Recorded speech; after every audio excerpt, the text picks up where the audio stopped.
আসসালামু আলাইকুম, welcome back to my channel learning and কুকিংয়ে আপনাদের সবাইকে আরেকবার স্বাগতম জানাচ্ছি। আজকে আমি তৈরি করে দেখাবো চিকেন ফিটের রেসিপি। আশা রাখি আজকের রেসিপিটি সবার ভালো লাগবে। তো শুরুতেই চুলায় একটি প্যান দিয়েছি আর দিয়ে দিচ্ছি এক টুকরো দারচিনি আর দুটো এলাচ। আমি দারচিনি টুকরোটা একটু বড় সাইজের নিয়েছি। এটাকে আমি একটু শুকনো প্যানে কিন্তু ভেজে নিলাম। এবার দিয়ে দিচ্ছি পরিমাণ মতো তেল। তেলটা দেওয়া হয়ে গেলে আমি এর মধ্যে দিয়ে দিচ্ছি পেঁয়াজ কুচি। এখানে আমি একটি বড় সাইজের পেঁয়াজকে কুচি করে নিয়েছি। পেঁয়াজ কুচিটাকে আমি কিছুক্ষণ ভেজে নিব। একটু ভাজা হয়ে গেলে এর মধ্যে আমি দিয়ে দিচ্ছি কয়েক টুকরো কাঁচামরিচ ফালি। ঝালটা আপনারা যেরকম খেতে পছন্দ করেন সেই হিসেবে ঝালটা দিবেন। আমি একটু ঝালের পরিমাণটা বেশি দিয়েছি। তো কাঁচামরিচ ফালিটা দেওয়ার পরে আমি একটু ভালোভাবে এটাকে তেলের সাথে মিশিয়ে ভালোভাবে একটু ভাজা ভাজা করে নিচ্ছি। একটু ভাজা হয়ে গেলে তারপর আমি এতে দিয়ে দিচ্ছি ব্লেন্ডার করা মশলাটা। এখানে আমি আদা রসুনের পেস্টটা ব্লেন্ড করে নিয়েছিলাম, সেটাকে দিয়ে দিলাম। এখন দিয়ে দিচ্ছি টমেটো পিউরি।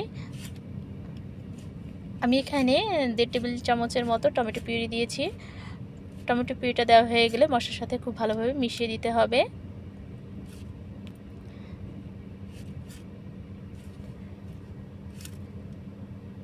এই যে আমি একটু মশলাটাকে কষিয়ে নিচ্ছি। এখন দিয়ে দিচ্ছি হাফ চা চামচ হলুদের গুঁড়া, হাফ চা চামচ মরিচের গুঁড়া আর হাফ চা চামচ চিকেন মশলা, হাফ চা চামচ গরম মশলা।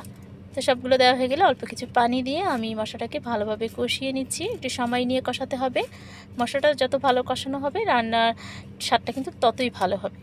তো এই যে আমি মশলাটাকে কষিয়ে নিচ্ছি। দিয়ে দিচ্ছি পরিমাণ মতো লবণ।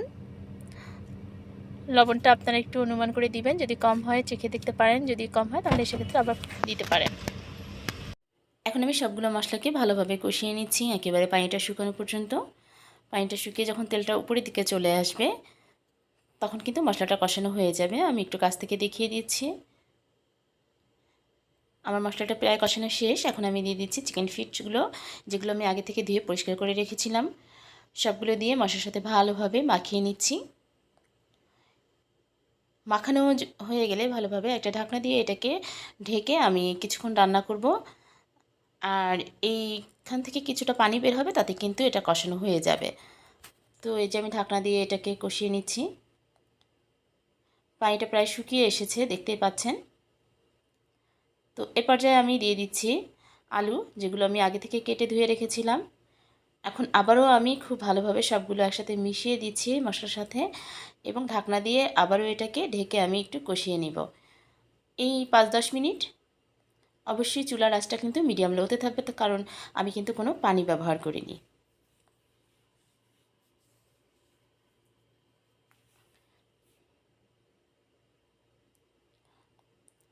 কিছুক্ষণ পরপর একটু নেড়েচেড়ে দিতে হবে যাতে তলানিতে লেগে না যায়। এখন আমি দিয়ে দিব পরিমাণ মতো ঝোলের পানি। তো আমি এখন ঝোলের পানি দিয়ে দিচ্ছি। দেওয়া হয়ে গেলে আমি নাড়ি দিয়ে ভালোভাবে নেড়ে এটাকে ঢেকে রান্না করব যতক্ষণ পর্যন্ত সিদ্ধ না হয়।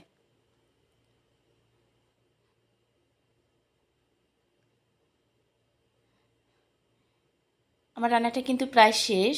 দেখতেই পাচ্ছেন পানিটাও অনেকটা শুকিয়ে গেছে। এই তো আর 2-3 মিনিট পরেই আমি চুলা থেকে এটাকে নামিয়ে নিব। কেমন লাগলো আজকের রেসিপিটি? যদি ভালো লেগে থাকে প্লিজ আমার চ্যানেলটি সাবস্ক্রাইব করে আমার পাশে থাকবেন। আল্লাহ হাফেজ।